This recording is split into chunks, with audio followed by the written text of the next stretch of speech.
Hey, everybody. Welcome to the Prep Life Podcast. This is your founder and CEO of Glam Girl Bikini, Amy Enger. And today I am joined by NPC and IFBB Pro League head judge, Gary Udit. He is the supervisor of the NPC Mid Atlantic Zone. He's the promoter of the NPC North American Championships, Team Collegiate and Masters Nationals, Ben Weider Natural Champions, and is the promoter also of the IFBB Pro Masters World Champions. Gary, if you can unmute your phone, welcome to the show. Thanks for being here. Okay. There he Well, is. Okay. Can you tell us a little bit about you, your background, where you're from, and your educational background? from Pittsburgh, I've been a lifer here, which probably was my good fortune because I get to meet and get involved with Jim Mannion at the age of about 19. It was a classic situation of having been an athlete in high school, come out of high school looking for something to do, found my way into a YMCA downtown, and one thing led to another, and I got to meet Jim Mannion and found out that he's the guy that ran bodybuilding, and started to work for him at his shows, and then um, and now suddenly here we are in 2023. I don't know exactly how that happened so fast, but it's been a hell of a ride and fantastic. And like I say, I had the good fortune of being here in Pittsburgh, so I learned from the best from the ground up. Absolutely. And when did you start promoting? I started promoting when I realized that I was genetically challenged and I wasn't going anywhere in bodybuilding. I had I'd done well up to the state level championships, and when I took a good hard look at the national level athletes, I realized that there was no room at the end for me there. So um, I thought I better get into something else here. So I got involved even more so with helping Jim run his event, and then eventually starting to run some small regional events, and then the first national level event I got my hands on was the Teen Collegiate Masters back in '93. We started that event with 100 athletes, and I was literally giving tickets away to people just to try to fill the auditorium. Wow. And have followed Jim's principles from day one, so that now we're, back September, we ran the Masters World Championships, which culmination of a long time of promoting and learning and basically following Jim's. The very first meeting we had when I was going to get more involved with his event, his Pittsburgh Championships, the very first thing he said to me was, "All you have to remember is you take care of the athletes first." He said, "Without them, you have nothing. So you've got to take care of Absolutely. them. It's got to be the athlete experience." And seriously, I've followed that to a T, and I think it's the key to all of this because the athletes work so hard, so that when they show up at the competitor meeting, their work is done, and this should be a good experience. So we live by that. Yeah, absolutely. So I know it's been, you know, quite a ride. You've had a long time that you've been a promoter and all of that. How many, do you know how many total competitions you've promoted, um, like in total for just this year? How many do you actually promote outside of those national champion? Uh, I couldn't tell you. Um, that's a good question. I don't really know. And it's been a lot of events. We've tried to develop some new things, Uh-huh. and the Masters World Championships was probably the biggest one so far because what's been going on is that since 1993, we've been giving out pro cards to our Masters champions, and over the years, there was only really one guy that could stand with open pro athletes. That was a guy named Youngblood way back. So the requests came in that they needed somewhere to go to extend their careers. So that's why we started to do the Masters Pro events. And we started out with the Pittsburgh Pro Masters.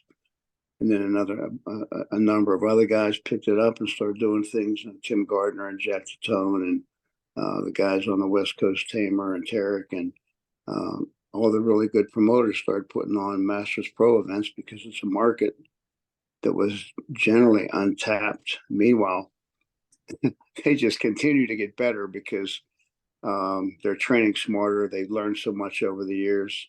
And so it's become a huge market for us with the Masters folks extending their careers, men and women. Yeah, it's incredible. I love that you've done that. And I love that they had a Masters Olympia this year. So, what types of things do you try to make sure that you do as a promoter when it comes to the athlete having a great experience? We try to make sure that everything is incredible, not only professional, but efficient.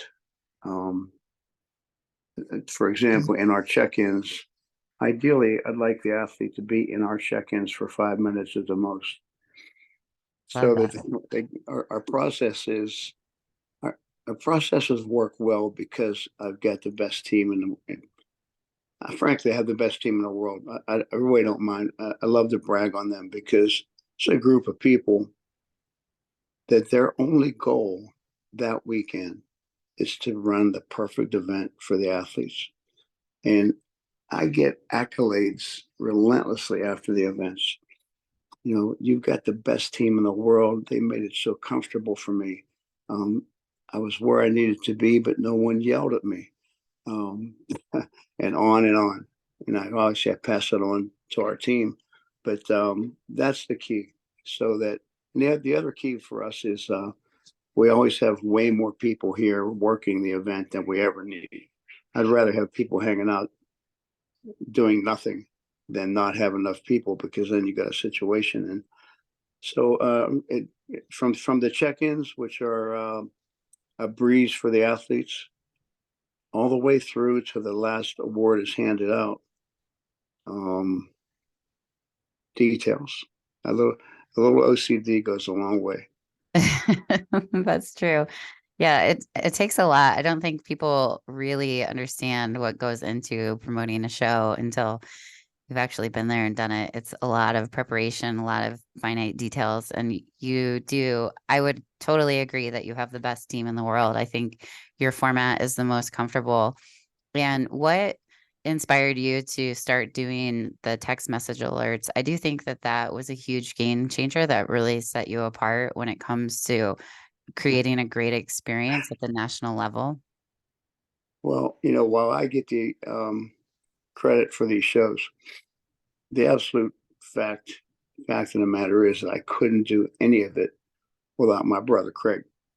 You know, Okay. years ago, whenever I finally realized it was time to step into the new millennium, and I asked him about getting a website, and he built it, then it was a game changer completely Yeah. because so then I would always hand out a packet as you checked into the event, come Hmm. through a check-in procedure, and you get a goodie bag, a T-shirt, and a packet of information. It was all the information you would ever possibly need to know.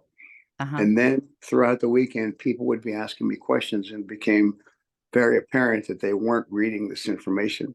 So I mentioned that to Craig. I go, you know, I got this 10-page packet, and they're not reading it. And he said, well, it's time for us to build an app because they're on their phones, and the app will be on their phone, which means the information will be at their fingertips, and Yeah. we can alert them and send them texts, and then they'll look down and they'll get the message. So that's what started it, and it was fantastic. I mean, it couldn't have worked out better.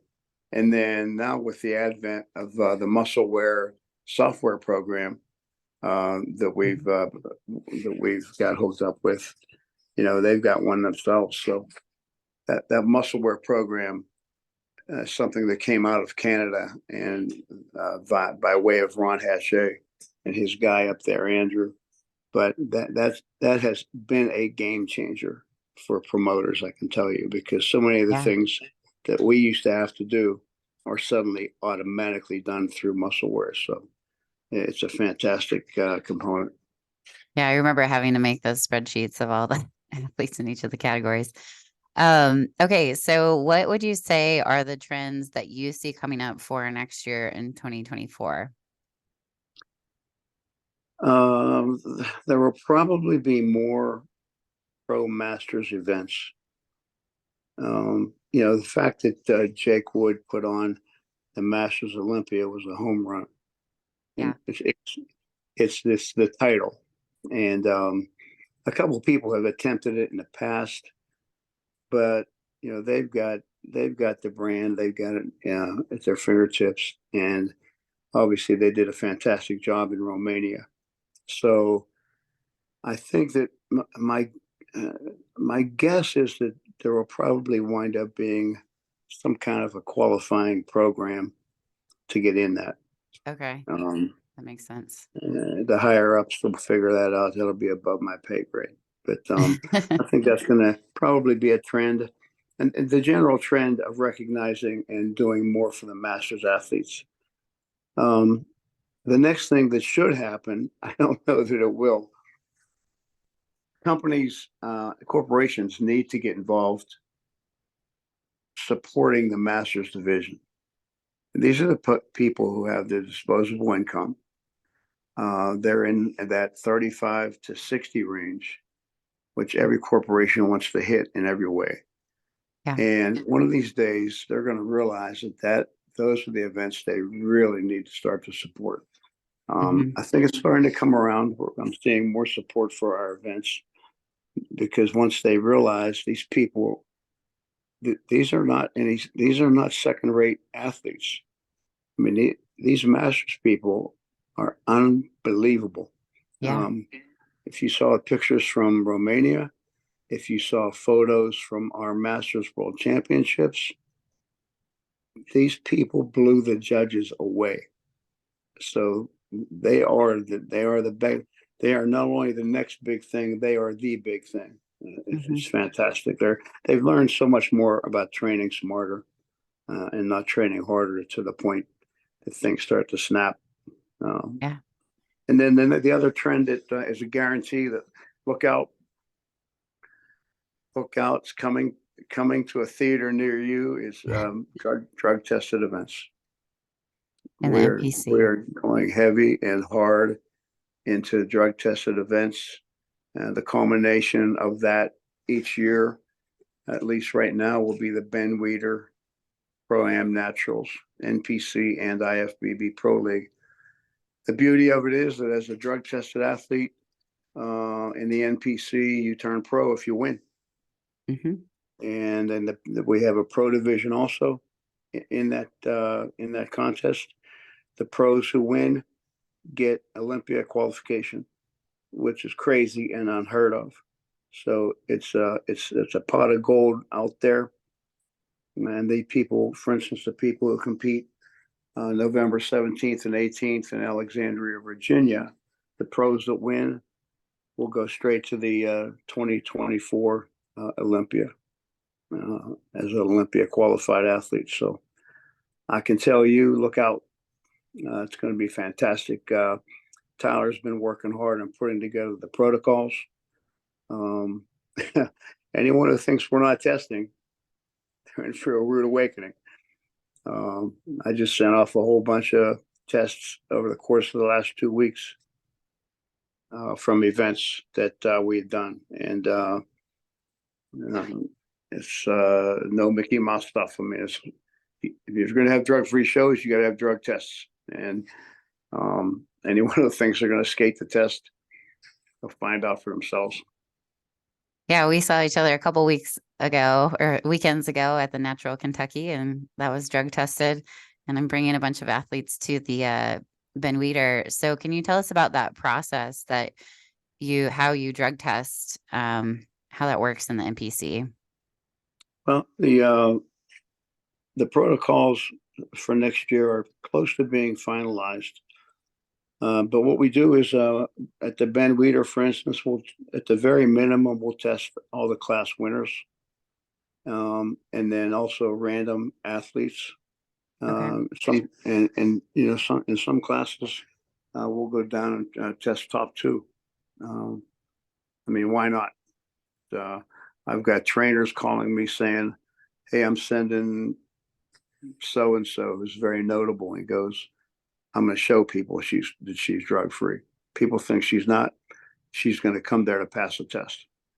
Um, so it's cool stuff, and we work with a fantastic lab, and I've been doing these drug free events for a long time, and it cracks me up when sometimes it comes from other federations, whatever. Someone says, "Oh, the NPC, they don't really test. They say they do." Oh, I got news for you. We certainly do. Yeah. And I feel like it's different from promoter to promoter just because I remember I did the Natural Indiana, and at check-in with Jesse Dale's show, we all took a urine test at check-in before the show was even, started on Saturday. And then I also competed at the Natural Ohio with Dave Lieberman. And I remember I was top five. So the top five got pulled out right after prejudging, and we had to all take the urine test. So I just didn't know how you conduct those or how that kind of works. And I assume you kind of go off of WADA, but you also probably have it. I believe you have it on your website too, what the substances are as well. Is that correct? Yeah, it's an extensive list, and like I say, that I can tell you, Tyler is right smack in the middle of finalizing everything for next year, That's so that good.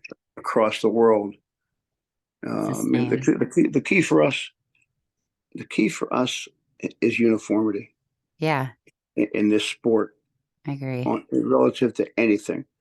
We've and since especially since Tyler's got involved because you know it's having him involved has freed Jim up to take care of some more things with an international flavor. Yeah, And but with Tyler, there's been a list of things that have been pinpointed that needed to be upped. One of them yeah, being judging. We've worked extremely hard on improving our judging and our criteria and holding the judges yeah. accountable to the criteria. So, and our top head judges are now doing more instructing on along those lines. And you got people like, we're following the lead of Steve and Sandy and Becky Clausen, Bill Sibilia, Tyler himself. Uh, they're we've come up with a criteria, and now we're being held feet to the fire to stick with that criteria because, as you all know, there's situations sometimes where my flavor might not match the criteria, but if I'm at a table and I happen to see athletes come out and I know what people's preferences are, a little reminder goes a long way that, hey, I know you may like a harder physique, but there's a criteria we need to maintain because it's important not only for the athletes, but for the coaches and trainers so they know how to bring their athletes in. It wasn't that long ago people would say, "Hey, what are you guys looking for this week?" And Oh, it's different from the West Coast to the East Coast. not anymore. Not anymore. No, Yeah. you're absolutely right. Not anymore. We've gone a long way, and Hmm. there's a number of us who have gotten text messages during events when when the boss is watching pay per view and maybe had a question on why did the call outs go a certain way. So I think it's one of the things we're proudest of is the fact that criterias are being held to now. And you got to have that. I mean, imagine as an athlete wondering what you should look like. Yeah. I think with Tyler at the helm, we've really zoomed in on that. And so then the other thing he did was this: we created a judges training program so Okay. that if people are going to become a judge, okay, they've got to go through an extensive test judging program, and we work with them on if it appears like it's something they may be good at. Mm-hmm. It's not to say that everyone's good at it, um, but if they show some promise, then we'll work with them on kind of honing them into what we're looking for as a criteria. And then beyond that, we've taken it to the next level on training head judges, because there are so many more shows than ever domestically, but not only domestically, over across the rest of the world, because there are hundreds of events now, and someone's got to judge them.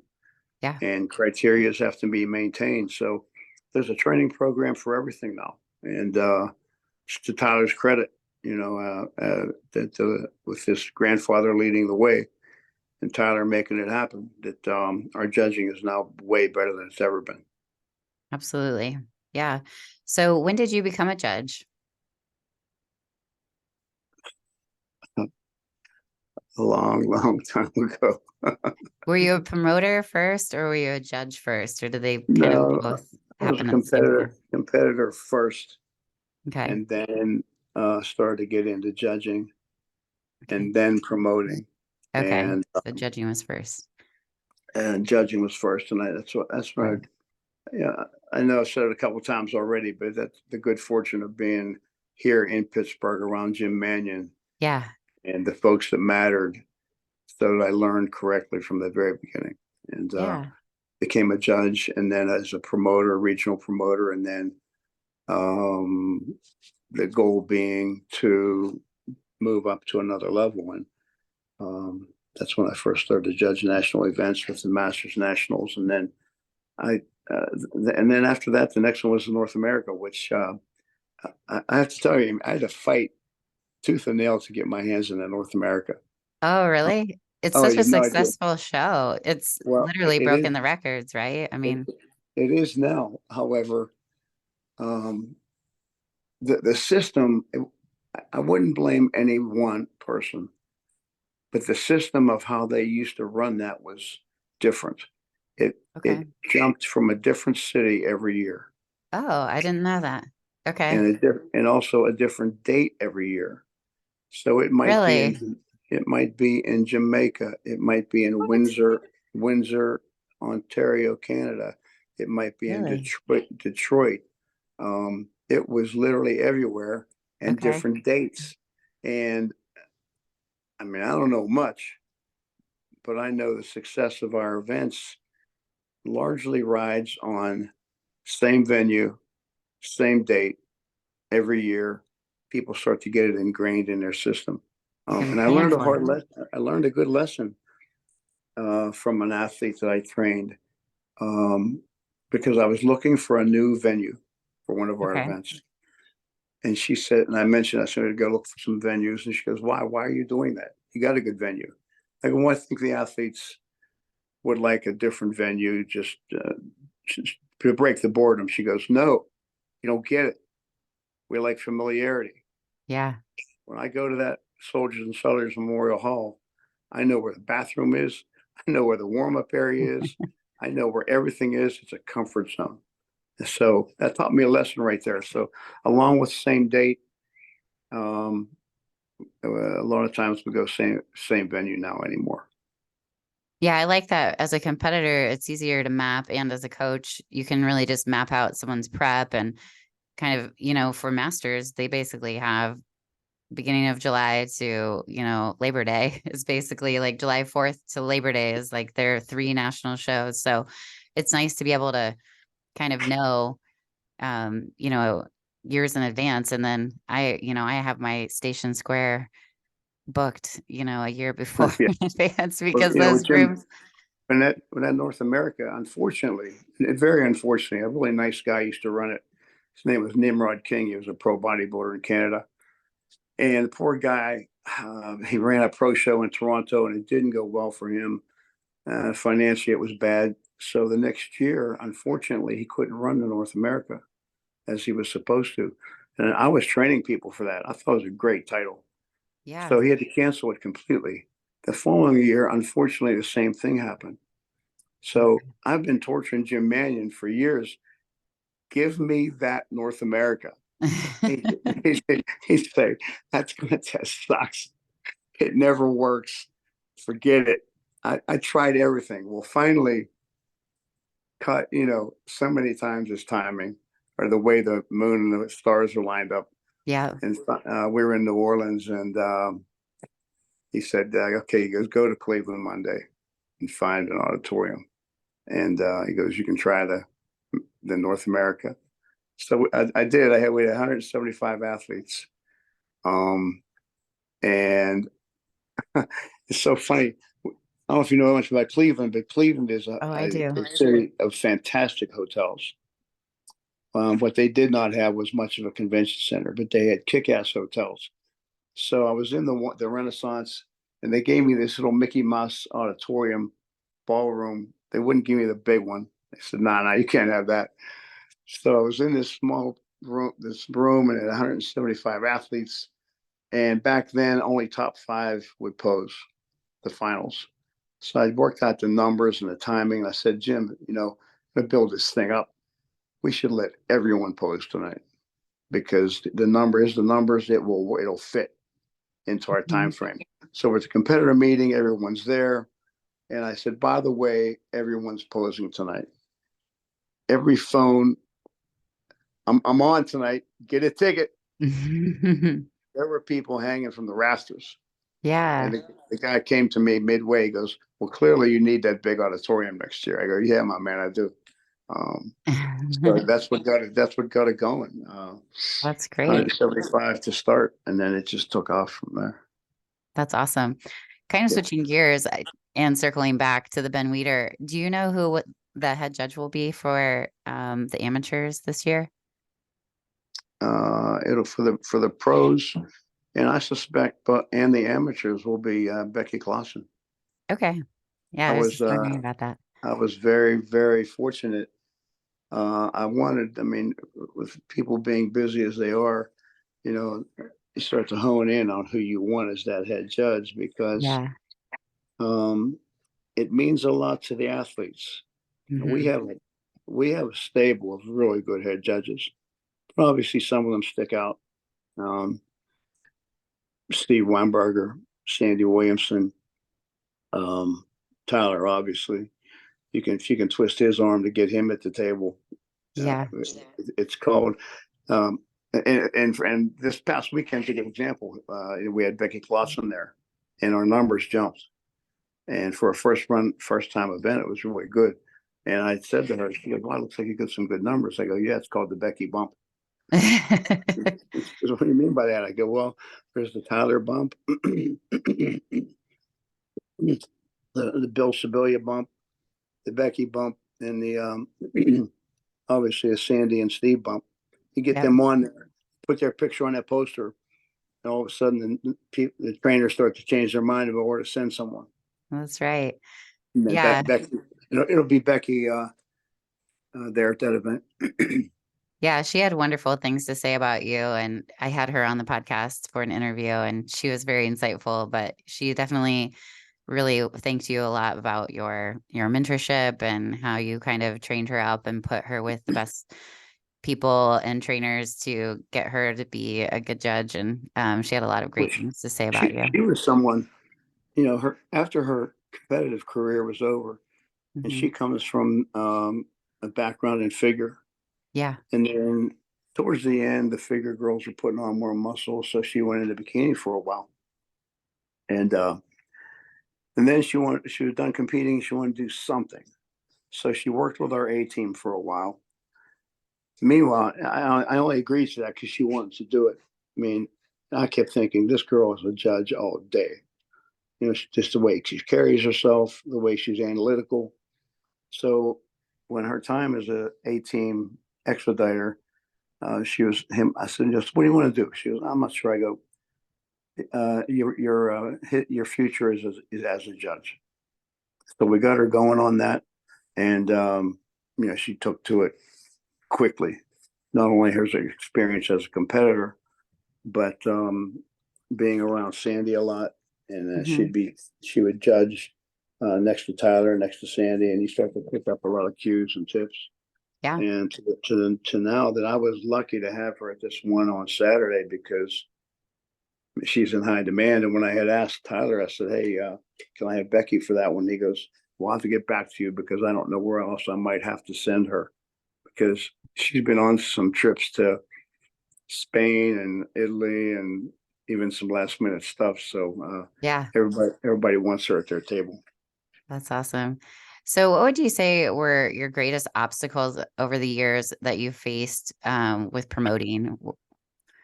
If you were to give a top couple of obstacles Uh, that were really I overwhelming. suspect um, Jim and Tyler would probably tell you that I am my own worst obstacle. Um, uh, my mind never shuts off. I'm constantly trying to think of something, a way to make things better. That's cool. And in the process of that, then I would pitch something. Yeah. Either these days, it used to be strictly the Jim, but then since Tyler has joined us, maybe I would approach Tyler with an idea. Seemed like a good idea to me. I can tell you for sure that the two people in the world who have heard the word no the most from Jim Mannion is his son J.M. Mannion, and secondly, then me, because we would come up with some idea. And like I say, I mean, I'm telling you, I thought it was a great idea. There's a very simple way that he says no. So, and you know that when you get that no, there's no reason to ask again or no reason to ask it another way. He got to know, so shelve it and like that. And So, move on. uh, but obstacles, they're really, if there's an obstacle I have right now, it's the idea of getting these corporations involved to support the masters athletes. Because Yeah. think about it, it's a no-brainer. Everywhere in the world, they're telling marketing people, go to that 35, 60 range. Go to them. They have the money. Um, that may be the biggest obstacle. Other than that, Jim and Tyler and JM, we're all on the same page about making things better all the time. I mean, I'll give you a great example. I I had the best North America I ever had a number of years ago. Blew it out of the water. It's crazy. And so we went to Jim's house the next day, as we always do, and tore it apart. We can do this better. We can do that better. Those check-ins can be smoother. Transitions, you name it. That's the coolest thing in the world. When you got the higher ups who are on the same page that they want to keep continuing the progress of something and making it better every time. That's the coolest thing. No one's sitting on their laurels. Yeah, absolutely. This year, are you judging? Are you going to be a part of the judging panel for the Olympia? Yeah, yeah, yeah. That's the plan. I don't know if you hadn't know what happened to me last year, but No, then I was wondering why you're laughing. I was I had frankly I ran myself into the ground Oh, last year. The late summer and fall was busy, and we're developing new things, and one thing led to another, and I was sick as sick could be. And I should have been chilling, relaxing. Instead, I was running around the mid-Atlantic zone. The days before the Olympia, I went to Indiana to look at a venue called the Palladium that we're oh going to yeah. use. You were talking about Indiana before, and Mm-hmm. um, my partners and I, Jamie Sterling and her husband Nick, killing it in Indiana. And there's this one venue there called the Palladium. It's in Carmel, and we're actually going to add in 24. We're going to do a pro-am show there. Dave Bowers used to run pro shows when he was involved, and then when he stepped down, left a void where we needed to get a pro show back in there. So we're going to do pro bikini, pro classic. But at any rate, my point is that when I should have been in bed sleeping, I was in Indiana. Then I stopped in Cincinnati for a pretty cool thing, and then I got on the plane the next day, and it was a disaster. And so I spent Olympia week in the hospital in Vegas, of all places. So sometimes what happens in Vegas makes you stay in the hospital. Oh no! The only judging I did was from my hospital bed.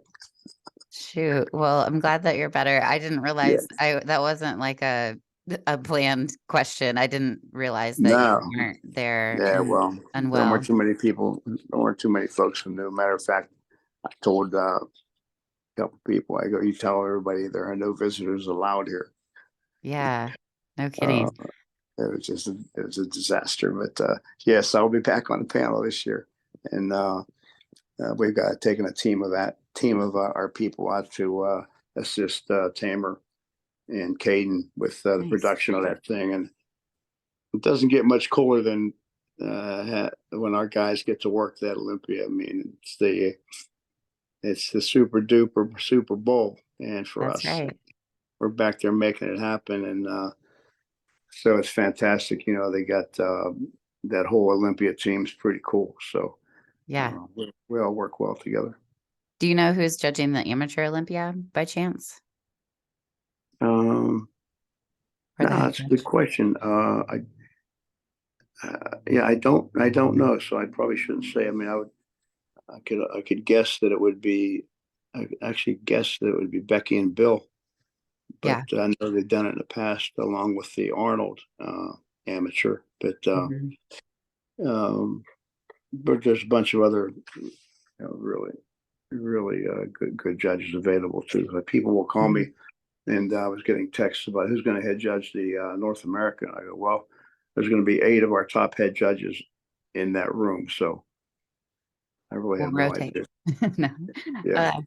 So, side note, if you were to make a prediction of your top 5 bikini Olympian, what would they be this year? Or dare you say as a judge? Top 5. You better think more like top 9. I know, right? I spoke to someone. It's going to be hard to pick. Last year. I spoke to someone who will remain unnamed, and I said, "Wow, that lineup's going to be crazy. Flip a coin." And this person said, "Yeah, maybe flip 8 coins." Exactly. Because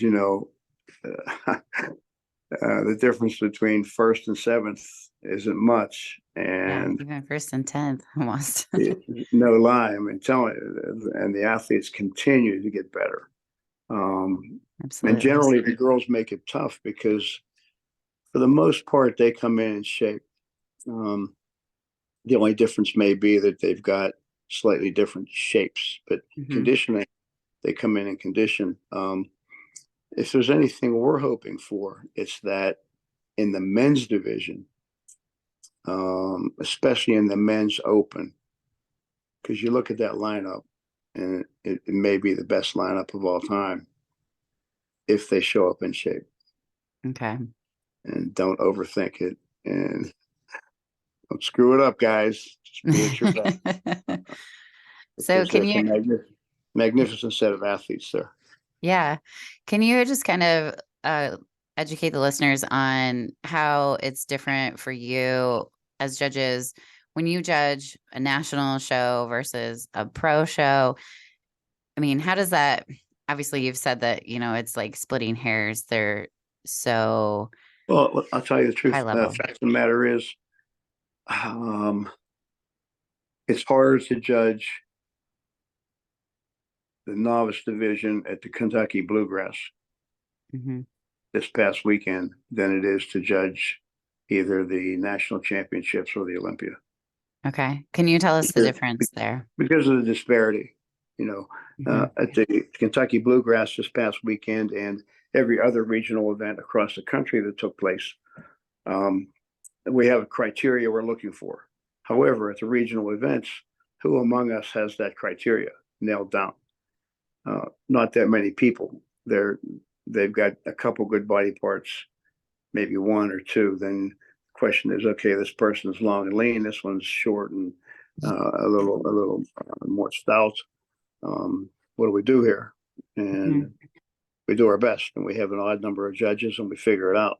Yeah. So it actually gets, in many ways, a lot easier when you get to the national championships and then even beyond to the pro ranks. We like it when we enjoy it when they make it hard. Yeah. Because if somebody comes out, the days when I would train people, I don't do that anymore.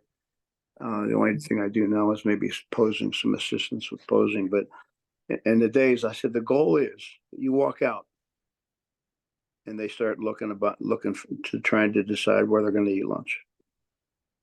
You want to walk out and blow their minds right away. That's the goal for every athlete. So, making predictions, I think I'll stay away from that one. I figured you answered it well. As far as at a regional level, I've seen in my coaching, I've seen a lot of crossing over from wellness to bikini, and there's a big disparity between a pro wellness competitor versus like a regional. And I know it's a newer division, so it's developing.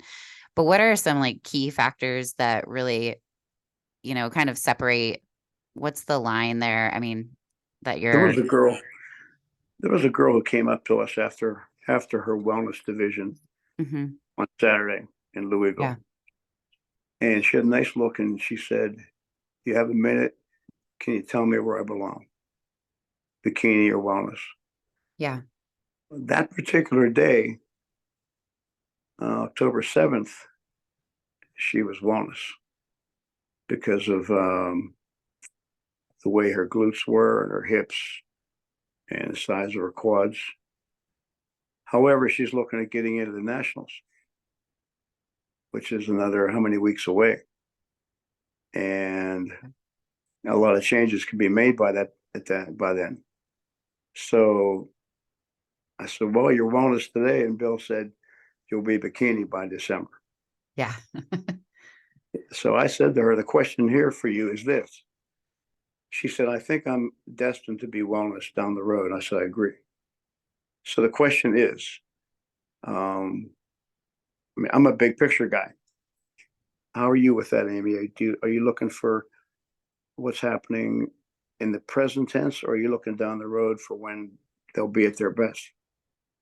Yeah, I always keep in mind like the long game when it comes to an athlete, and yeah, you have to pay attention to the right now details, but So I said to for her, the big picture.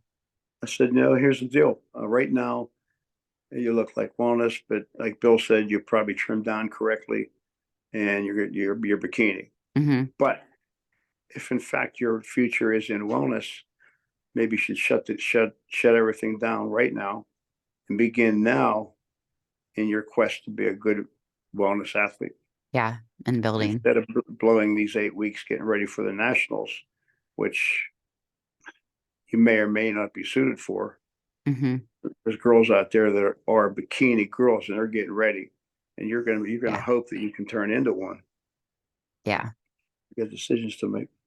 In her case, I think she's going. I think she decided to go to the nationals, and she'll make a run at it. And then from then on, because it appears like she's got that kind of body where her lower body does in fact respond quick if she, when someone comes to you and you can tell they've got that body that depending on where the question actually is to them, they'll say, "Which one do you think I should do?" And the question is, how do you like to eat and how do you like to train? Because you can eat and train your way into wellness if you have that kind of body. Agreed. Yeah, that's good advice. I love it. Was there a question that I didn't ask you, or something that you wanted to share with the listeners before we hopped off, or any advice that you have for listeners? something. Yeah, the key is to be smart, train smart. Genetics are a large part of this, and you got to be. It's just so important to be a realist. Um, the first time I went to watch the USA, and I would typically be a late heavy, so I went near the backstage to see them come out. And as they walked out, I thought, I can't look like that. Period. It's not in my genetics, my makeup. I can't look like that. And whereas many other folks, to their credit or to their demise, decide, oh, I can just give me enough time. I can look like that when they can't.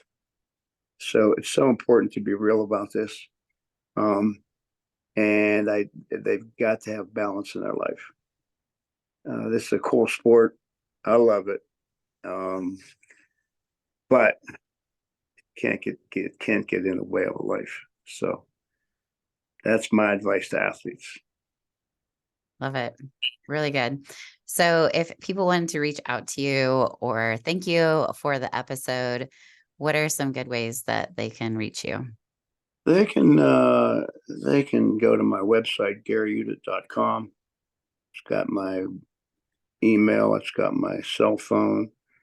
You know, people call like the week before they're in North America and they go, wow, man, look, I'm sorry, my man, I know you're really busy.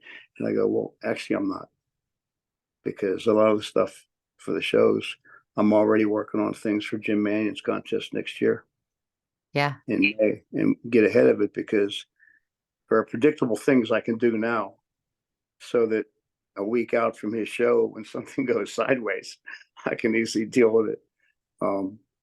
So yeah, they don't feel free. Our whole goal, my team, the judges, the fantastic judges we've got, all the way to the higher ups. The goal is to create a comfort zone for the athletes. It's the athlete experience is most important. And a lot of times people say, I can't believe you picked up the phone. I go, well, it's not that hard. Pick up the phone or to return a text. Yeah. So we want to create that comfort zone and increase that good athlete experience. It's everything for us. I wanted to compliment your team. My the 4 competitors that I had at the Natural Kentucky, Tuesday the pictures came out, and by Thursday they had already all 4 gotten feedback. So I wanted to just credit your team to getting back promptly too. I think that's something that sometimes, and I can understand why it does take a long time for people to respond with feedback if they're doing it via email. So I just wanted to thank you for, also having a great team that gets back to athletes promptly. But and they do. The difficult part is people like, as you can imagine, Tyler, Steve, Becky, Sandy, Bill. They're inundated, even when they're supposed to be contacting someone else. They want to hear it from them. And many times, actually, Sandy and Becky will go backstage right after the division, Yeah. which is so cool. And so does Tyler and Bill and Steve. They'll go back there and answer questions. There's nothing like it. But Yeah. thanks so much for taking the time today. It's really cool.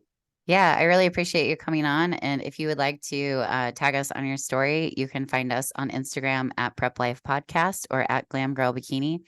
And if you'd like to join the team, you can go to glamgirlbikini.com and hit the get started button. Thank you so much for your time, Gary. I really appreciate it. Thanks Great for job. listening, guys.